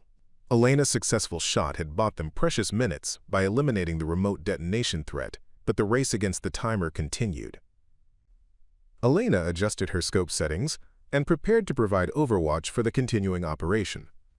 Her impossible shot had succeeded, proving that mathematics and physics could overcome seemingly insurmountable obstacles when applied with sufficient precision and understanding. The 3 concrete barriers that had appeared to make the shot impossible now stood as monuments to the power of applied intelligence over conventional thinking. Elena had seen a problem where others saw impossibility, had found a solution where others saw only barriers. Davies packed his spotting equipment with movements that suggested someone still processing an extraordinary experience.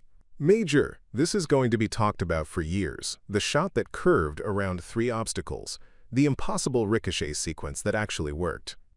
Elena closed her notebook and secured it in her kit. "It worked because physics is reliable, Corporal. The mathematics were sound, the execution was precise. Everything else was just a matter of understanding that impossible is often just another way of saying untested." The celebration was brief. Elena's impossible shot had neutralized the remote detonator, but the radio crackled with urgent updates that transformed success into the beginning of a more complex problem. Staff Sergeant Kim's voice cut through the static with information that changed everything. "All positions, be advised. Basement search team has located the primary device, but there's a complication.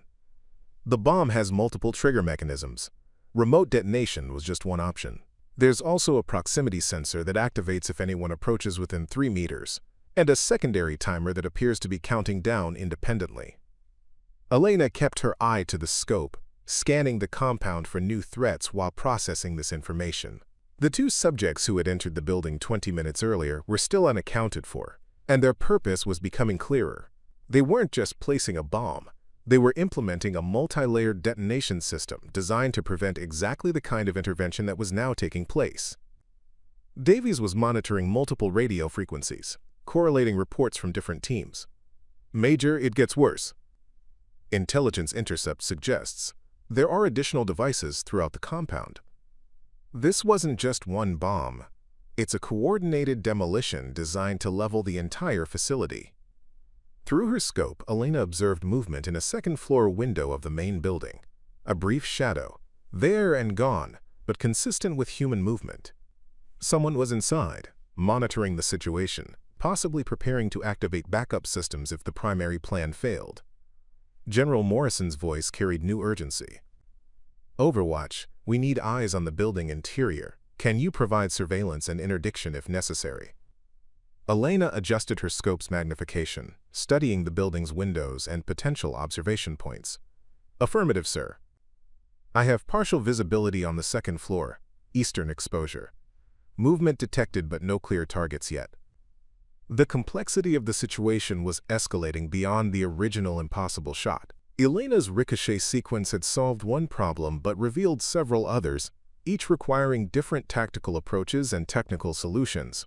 This was exactly the kind of multi-layered challenge that separated true expertise from lucky success. A new voice broke into the radio net, Lieutenant Torres from the bomb disposal team. Command, this is EOD. The basement device is more sophisticated than initial assessment. We're looking at a learning system that adapts to our disposal attempts. Every time we try a disarming sequence, it changes its requirements. We need time to analyze the programming. Elena processed this information while continuing her surveillance of the building. The perpetrators had planned for military intervention, creating a puzzle that became more difficult the more it was studied. Traditional bomb disposal techniques were being countered by adaptive programming that suggested significant technical sophistication. Movement flickered in the building's third-floor window, different from the second-floor activity she'd observed earlier.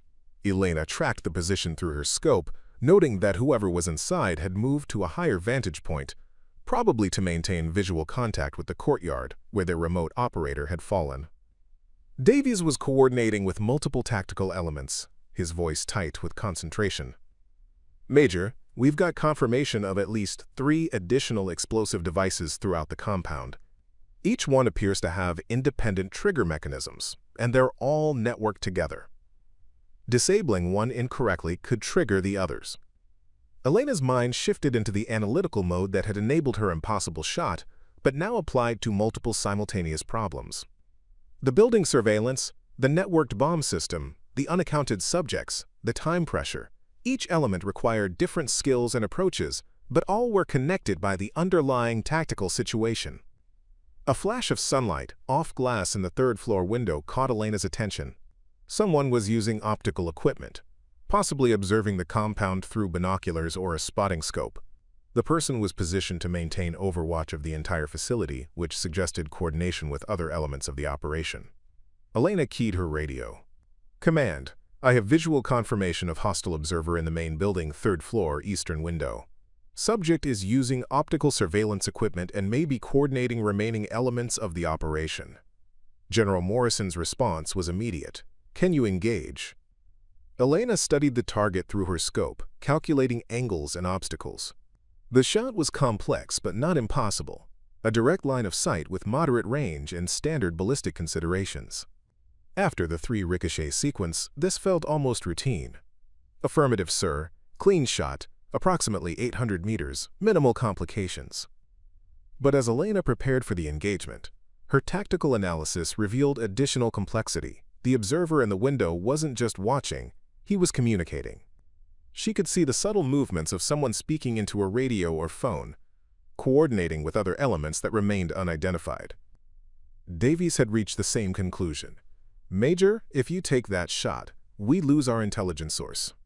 He might be the key to understanding the full scope of their operation. Elena held her position while Command debated the tactical value of capturing versus eliminating the observer. The decision was made when Lieutenant Torres provided new information from the basement. Command, EOD here. The bomb's programming is receiving external updates. Someone is modifying the disarming sequence remotely, making our job harder in real time. We need to cut their communication link. The observer in the window had become a priority target, but Elena noticed additional movement in other parts of the building. The second subject was repositioning, possibly preparing to establish a new observation post or activate backup systems. The tactical situation was evolving rapidly, requiring multiple engagements in sequence. Elena's approach to the multiple targets required a different methodology than her impossible ricochet shot. These were conventional engagements, but the timing and sequence would be critical. Each shot would alert the remaining subjects to her position and capabilities, changing their behavior and tactical options. She chambered a fresh round, her second carefully selected projectile designed for precision at moderate range. The observer in the third-floor window was maintaining his position, apparently confident that his elevation and interior location provided sufficient protection from ground-based threats. Elena's shot placement had to be perfect, not just to neutralize the target, but to avoid damaging communication equipment that intelligence teams might need to analyze. She aimed for center mass, accounting for the window frame and potential glass deflection that could affect bullet trajectory. The trigger broke with the same mechanical precision as her impossible shot, but this engagement felt different. Where the ricochet sequence had required mathematical complexity and physical precision, this shot demanded tactical timing and strategic thinking about consequences beyond the immediate target. Elena's bullet traversed the 800 meters in 1.2 seconds, punching through the window glass with minimal deflection and striking the observer precisely where she'd aimed. The figure collapsed immediately, his optical equipment clattering to the floor visible through Elena's scope. But Elena was already tracking movement in the second-floor window where the other subject was reacting to the loss of his partner. This target was more aware of the threat, moving quickly between positions and avoiding prolonged exposure in any single location. Davies was monitoring the basement situation while Elena dealt with the building targets. Major EOD reports that the communication interference stopped when you took out the observer. They're making progress on the primary device, but there are still the networked charges throughout the compound. Elena tracked the second subject through her scope as he moved between windows, apparently searching for the source of the sniper fire that had eliminated his partner. His movement patterns suggested military training. He avoided predictable positioning and minimized exposure time in any single location. The shot would be more difficult, requiring Elena to anticipate the subject's movement and time her engagement for the brief moments when he was visible. Unlike the static observer, this target was actively evading, creating a moving target problem that required different calculations and techniques. Elena waited for the subject to establish a pattern, watching through her scope as he moved between observation points. Most people, even those with tactical training, developed habits under stress, unconscious routines that could be predicted and exploited by patient observers. After 3 minutes of tracking, Elena identified the pattern. The subject was checking 4 different windows in sequence, spending approximately 15 seconds at each position before moving to the next. His route was consistent, designed to maintain surveillance of different approaches to the building while minimizing exposure risk. Elena timed her shot for the subject's next appearance at the second window from the left, a position that offered the clearest shot angle and minimal interference from building structure. She led the target slightly, accounting for his movement speed and the bullet's flight time. The engagement was successful, but Elena was already scanning for additional threats. The radio chatter indicated that bomb disposal was making progress, but the networked explosive devices remained a concern. Each charge had to be located and neutralized individually, a process that could take hours they didn't have. A new complication emerged when Davies spotted movement in the compound's western section, near one of the auxiliary buildings. "Major, we've got additional subjects approaching from the west. Looks like 3 individuals, possibly armed, moving toward the communications facility." Elena swung her scope toward the new targets, identifying what appeared to be a backup team arriving to assess the situation and potentially activate contingency plans. These subjects were moving with tactical precision, using available cover and avoiding exposure to known sniper positions. The challenge was escalating again. Multiple targets at different ranges, moving independently, each requiring different engagement approaches. Elena's impossible ricochet shot, had been a mathematical puzzle solved through physics and precision. These new engagements required tactical adaptability and real-time decision-making. Elena prioritized targets based on immediate threat to the bomb disposal operation. The subject closest to the communications facility posed the greatest risk, as he could potentially re-establish contact with the basement bomb's programming or activate backup triggers for the networked charges. Her next shot required leading a moving target at extended range while accounting for wind conditions that had shifted since her previous engagements. The bullet struck its intended target with precision that demonstrated her consistent accuracy across multiple shooting scenarios. The remaining two subjects reacted by seeking better cover and changing their approach route, but Elena had already identified their likely destinations based on terrain analysis and tactical logic.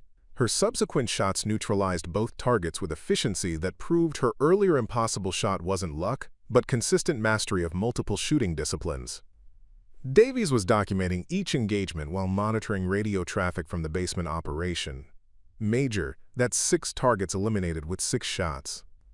EOD reports they've successfully disarmed the primary device and are working on the networked charges. The communication disruption you created gave them the time they needed.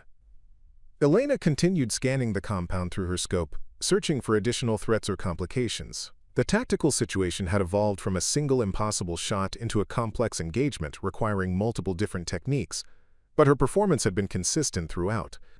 The compound fell silent except for the distant voices of bomb disposal technicians reporting successful disarmament of the primary device. Elena methodically cleaned her rifle barrel with a bore snake, the routine maintenance ritual she performed after every engagement regardless of circumstances. Her movements were economical, practiced, showing no indication that she had just accomplished something that would be discussed in tactical circles for decades. Davies was monitoring multiple radio frequencies, coordinating with teams throughout the facility as they located and disarmed the remaining networked explosive devices. His voice carried relief mixed with continuing tension as reports filtered in from different sectors of the operation. Basement team reports primary device fully neutralized, he announced, speaking into his headset while keeping one eye on Elena's methodical weapon maintenance. Communications facility charge disarmed. Eastern warehouse device rendered safe. They're working on the final 2 charges in the administrative wing. Elena nodded once and continued her cleaning routine, running the bore snake through her rifle's barrel with the same precision she'd applied to her impossible shot sequence. The weapon required proper maintenance after sustained use, and Elena treated this responsibility with the same seriousness she brought to every aspect of her profession. General Morrison's voice crackled through the radio with obvious satisfaction. Outstanding work, all teams. Overwatch, that was exceptional shooting. Your interdiction of the remote detonator and subsequent target elimination prevented a catastrophic situation. Elena keyed her radio briefly. Copy that, sir. Targets neutralized. Area secure from current Overwatch position. Her response was characteristically understated, providing essential information without elaboration or self-promotion. Davies looked at her with amazement that she could dismiss such extraordinary marksmanship with routine tactical language, but Elena was already reassembling her rifle and preparing for potential follow-up assignments. The radio chatter continued as various team leaders provided status reports on the compound clearing operation. Intelligence personnel were cataloging recovered equipment, medical teams were treating minor injuries sustained during the rapid building clearance, and engineering units were assessing structural damage from the explosive devices that had been successfully disarmed. Elena pulled out her notebook and began documenting the engagement sequence with the same methodical approach she applied to all her shooting. Range estimates, environmental conditions, ammunition performance, equipment reliability, every detail that might prove useful for future reference or training purposes. Davies watched her write, still processing the magnitude of what he'd witnessed. Major, you just made 6 impossible shots in sequence. The Ricochet series, then 5 more precision engagements at various ranges and conditions. Shouldn't this be cause for celebration? Elena looked up from her notebook with mild surprise, as if the question hadn't occurred to her. The shots accomplished their tactical purpose. The bombs were disarmed, casualties were prevented, the mission succeeded. That's what matters.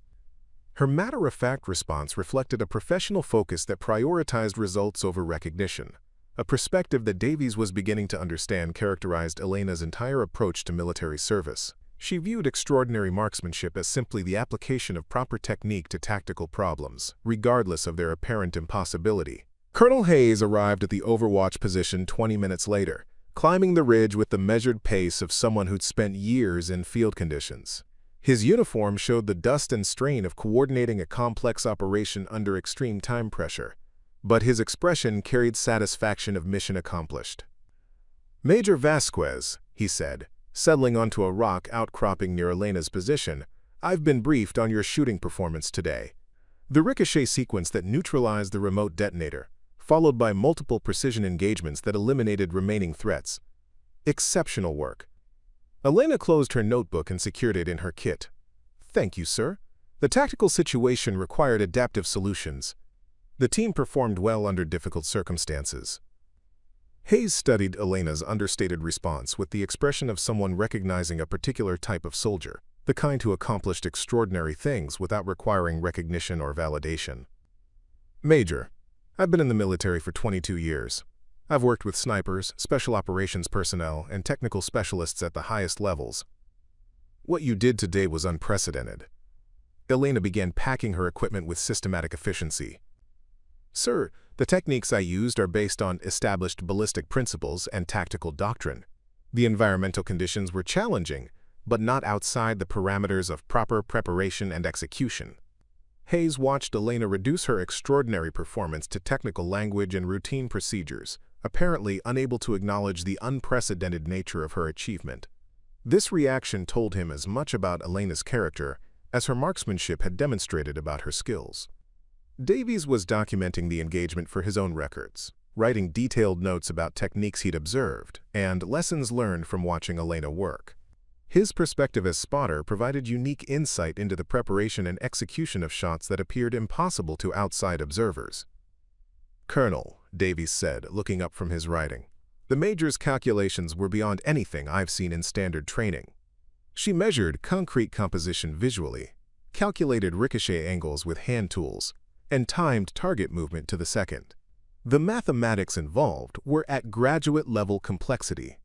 Elena secured her rifle in its case with movements that suggested routine rather than ceremony. The calculations were straightforward applications of trigonometry and ballistic principles. Any competent marksman with proper training could perform similar analysis." Hayes and Davies exchanged glances, both recognizing that Elena's assessment of her own capabilities was characteristically modest. Her description of straightforward applications applied to techniques that existed nowhere in official military doctrine and had never been successfully demonstrated under combat conditions.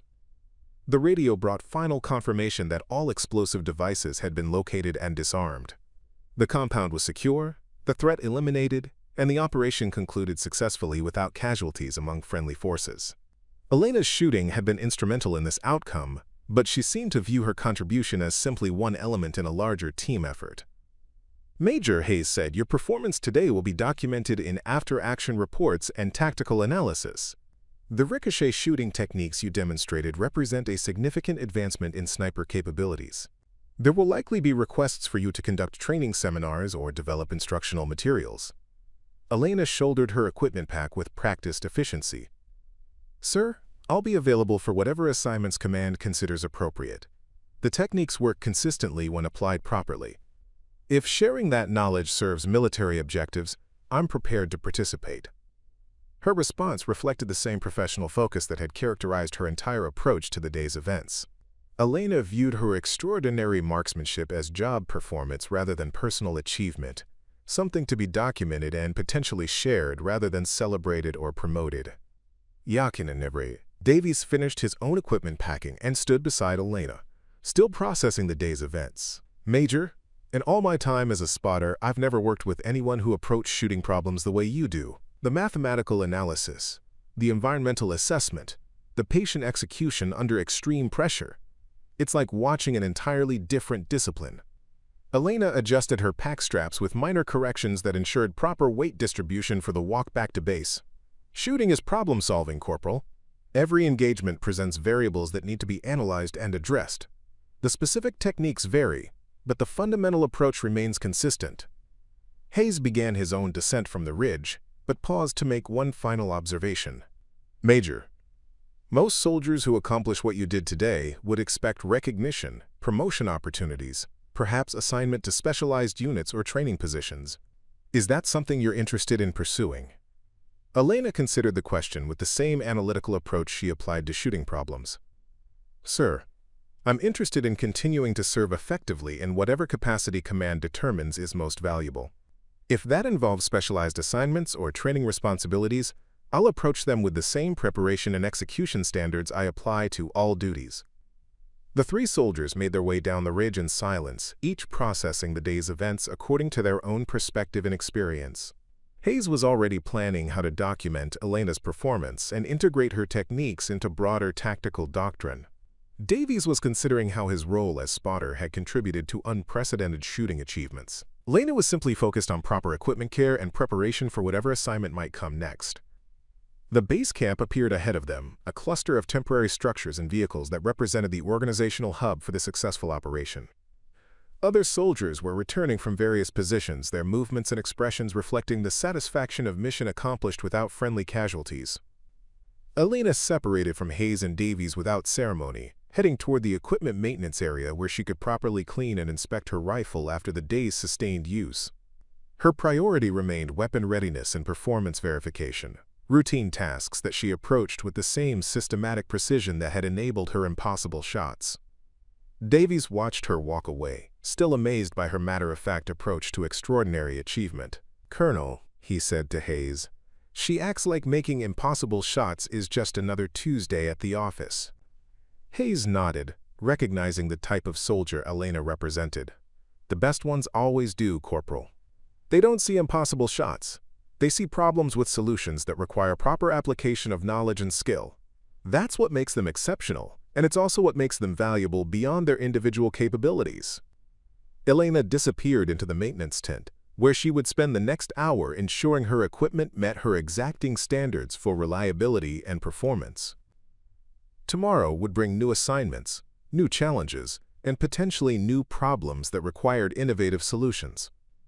But for Elena, tomorrow's challenges would be approached with the same methodical preparation, mathematical analysis, and professional focus that had enabled her to accomplish what others considered impossible. She didn't view herself as extraordinary. She simply refused to accept that any problem was unsolvable given sufficient understanding and proper execution. The day's success belonged to the entire operation, not to any individual performer. Elena's shooting had been one element in a complex tactical puzzle that had been solved through teamwork, preparation, and professional competence across multiple specialties. That perspective would shape how she remembered the day and how she prepared for whatever challenges awaited. 3 weeks after the compound operation, Elena received notification that her performance had been documented in classified after-action reports and forwarded to advanced tactical training centers for analysis. The language was typical of military bureaucracy: exceptional marksmanship under challenging conditions, innovative application of ballistic principles, successful mission completion with 0 friendly casualties. Elena read the notification once, filed it with her other service documents, and returned to her current assignment preparing new soldiers for deployment. Her teaching approach reflected the same methodical precision she brought to shooting, breaking complex skills into manageable components, emphasizing preparation over improvisation, focusing on understanding rather than memorization. The soldiers she trained were young, eager, confident in their abilities and their equipment. They arrived with digital rangefinders, ballistic computers, and the latest rifle systems, expecting technology to solve problems that had challenged marksmen for generations. Elena taught them that technology was a tool, not a substitute for understanding the fundamental principles that govern their profession. During one training session, a young sergeant questioned Elena's emphasis on manual calculations and environmental observation. "Ma'am, with all due respect, why spend time learning to estimate wind speed and calculate angles by hand when we have computers that do it faster and more accurately?" Elena's response came from years of experience in situations where technology failed, batteries died, or equipment was damaged. "Sergeant, computers are valuable tools when they're available and functioning. But understanding the principles behind the calculations means you can still perform when the tools aren't available. Technology should enhance your capabilities, not replace them." The lesson reflected a broader philosophy that Elena applied to every aspect of her profession. True expertise meant understanding not just how to use tools, but why they worked and what to do when they didn't. This perspective had enabled her impossible shot not through superior equipment, but through superior preparation and understanding of fundamental principles. Elena never discussed the specific details of the compound operation with her students. The techniques she'd used remained classified, documented in reports that few people would ever read. Instead, she taught the underlying principles: ballistic mathematics, environmental analysis, systematic preparation, skills that formed the foundation for any advanced marksmanship application. Her students often pressed for war stories, dramatic accounts of impossible shots, and heroic actions. Elena consistently redirected these conversations toward technical instruction and professional development. She understood that focusing on extraordinary achievements might inspire students temporarily, but teaching them systematic approaches to problem-solving would serve them throughout their careers. One evening, while reviewing training records in her temporary office, Elena reflected on the gap between recognition and contribution that seemed to characterize military service. The soldiers who appeared in newspapers and received medals were often those who performed visibly heroic actions under circumstances that generated witnesses and documentation.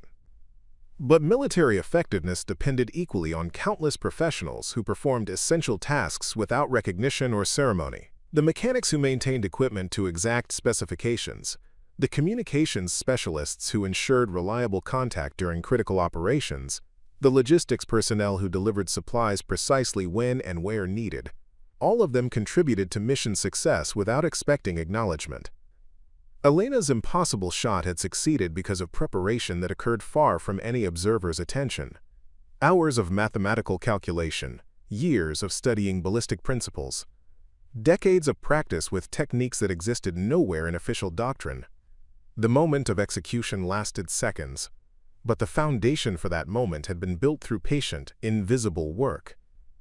This pattern extended beyond military service into every profession and endeavor. The surgeon whose steady hands saved lives had developed that steadiness through thousands of hours of practice away from operating rooms. The engineer whose bridge withstood natural disasters had mastered structural principles through years of study that nobody observed or documented. True expertise was built in private, through repetitive practice and systematic learning that appeared boring to outside observers. The extraordinary moments that captured attention were simply the visible results of invisible preparation, the natural outcome of understanding applied with precision and consistency. Elena had learned this lesson from Master Sergeant Torres, whose environmental marksmanship techniques had never received official recognition but had saved lives and accomplished missions that conventional approaches couldn't handle. Torres had taught her that innovation often occurred in the margins, developed by individuals who refused to accept that established limitations were permanent. The most valuable contributions frequently came from people who worked quietly, consistently, without seeking credit or recognition. They solved problems that others considered unsolvable, not through dramatic gestures, but through methodical application of knowledge and skill. Their achievements appeared effortless because they had invested extraordinary effort in making the difficult look routine. Elena understood that her students would face situations where conventional solutions proved inadequate, where they would need to think beyond established procedures and doctrine. Her role was to provide them with tools for systematic problem-solving, approaches that would serve them regardless of the specific challenges they encountered. During training exercises, Elena created scenarios that required creative solutions and adaptive thinking. She presented students with block sight lines, challenging environmental conditions, and equipment limitations that forced them to rely on fundamental skills rather than technological advantages. These exercises frustrated students who expected clear instructions and standard procedures. But Elena persisted, knowing that combat situations rarely provided clear instructions or standard conditions. Soldiers needed to understand principles deeply enough to apply them creatively when circumstances demanded innovation. This understanding couldn't be programmed into computers or memorized from manuals. It required the kind of systematic study and practical application that Elena had pursued throughout her career. The young soldiers eventually began to appreciate Elena's approach as they discovered capabilities they hadn't known they possessed. Students who had relied entirely on digital tools learned to make accurate estimates using only observation and basic mathematics. Those who had followed procedures without understanding learned to adapt techniques to novel situations. Elena watched her students develop confidence that came not from superior equipment or dramatic achievements, but from understanding their profession deeply enough to perform effectively regardless of circumstances. This confidence was quieter than the bravado she'd observed in other training environments, but it was also more reliable and sustainable. Her teaching reflected the same principles that had guided her own development: patient study, systematic practice, focus on understanding rather than performance, emphasis on preparation over improvisation. These weren't qualities that generated excitement or attracted attention, but they were the foundation upon which all meaningful expertise was built. As Elena prepared for her next assignment, she understood that her impossible shot would be remembered primarily in classified reports and tactical analysis documents. The techniques she demonstrated might eventually influence military doctrine, but her name wouldn't be associated with those changes. Other people would receive credit for innovations that built upon her quietly documented work. This prospect didn't disappoint Elena. She had accomplished what the tactical situation required, using skills developed through years of patient preparation and systematic study. The recognition or lack thereof was irrelevant to the essential fact. The problem had been solved, lives had been saved, the mission had succeeded. Elena's story continues in every professional who chooses understanding over recognition, preparation over performance, quiet competence over loud confidence. It lives in the teacher who masters their subject not for promotion but for student success, the craftsperson who perfects techniques not for fame but for quality work, the scientist who pursues knowledge not for awards but for understanding. The impossible becomes possible not through dramatic gestures or heroic announcements, but through the accumulated power of patient work, systematic learning, and the quiet determination to solve problems regardless of whether anyone notices. Elena's bullet curved around 3 obstacles because she refused to accept that obstacles were permanent, that physics couldn't be understood and applied, that impossible was anything more than another word for untested. In your own profession and your own challenges, the same principles apply. The expertise you need already exists, waiting to be developed through patient study and systematic practice. The impossible shots in your field are waiting for someone who understands the underlying principles well enough to find solutions where others see only barriers. Elena packed her gear and walked toward her next assignment, leaving behind only the memory of an impossible shot that had become inevitable through preparation and understanding. The barriers that others called insurmountable had simply been physics problems waiting for the right solution. Somewhere tonight, another professional faces their own impossible shot. A challenge that textbooks say can't be done, that experience suggests is beyond reach, that conventional thinking labels impossible. But like Elena, they're calculating angles, studying variables, and refusing to accept that barriers are permanent. What impossible shot are you preparing for? What barriers in your field need someone who understands that physics doesn't care about our opinions of what's possible? Share your thoughts below. What's your impossible shot? And subscribe for more stories that honor the quiet masters who turn impossible into inevitable.